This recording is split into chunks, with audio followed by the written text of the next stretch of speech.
বছর ধরে গুছিয়ে রাখা এই আইডেন্টি কার্ডটা আজকে আমাদের দিয়ে দিতে হবে। এটা ভেবেই খুব খারাপ লাগছিল। কেয়ার করা যাবে, যেটা কলেজের রুল সেটা তো মানতেই হবে।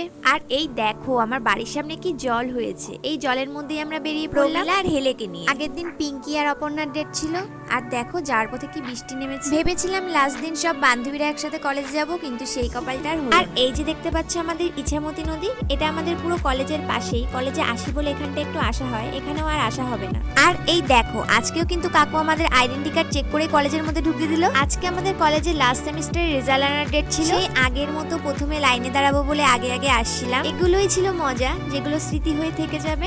আর এদিকে দেখো দেখতে দেখতে কত লোক হয়ে গেছে। এখানে আমি সিগনেচার করে লাইনে দাঁড়িয়ে পড়লাম রেজাল্ট নেওয়ার জন্য। তবে গাইস সবার মনে একটু কষ্ট ছিল, কারণ এই আইডেন্টি কার্ডটা, এটার প্রতি আমাদের কোনো অধিকার থাকবে না, এটা আমাদের দিয়ে দিতে হবে। আর সাথেও থাকবে না কলেজের সাথে কোনো যোগাযোগ। খারাপ তো লাগছিল, কিন্তু কি আর করা যাবে, সবই সময়ের নিয়ম। আর এই যে স্যারের কাছ থেকে রেজাল্টটা নিয়ে নিলাম। আর এই যে দেখছো সবাই কিন্তু আমরা এক সেমিস্টারেই পড়ছি। চেনা মুখগুলো এখন অচেনা হয়ে যাবে। কলেজ থেকে বেরোনোর আগে শেষবারের মতো আমরা কলেজটাকে দেখে নিলাম, যে এক এক কোনায় আমাদের স্মৃতি লুকিয়ে আছে। তবে গাইস কাকুকে খুব মিস করব। কাকুর সেই আইডেন্টি কার্ড চেক করে করে কলেজে ঢোকার, আর না আনলে খুব বকা। শেষ বিদায় দিয়ে কলেজ থেকে বেরিয়ে গেলাম। আসার পথে কলেজের পাশে ফেলুদার একটা আইসক্রিম খেতে খেতে চলে এলাম।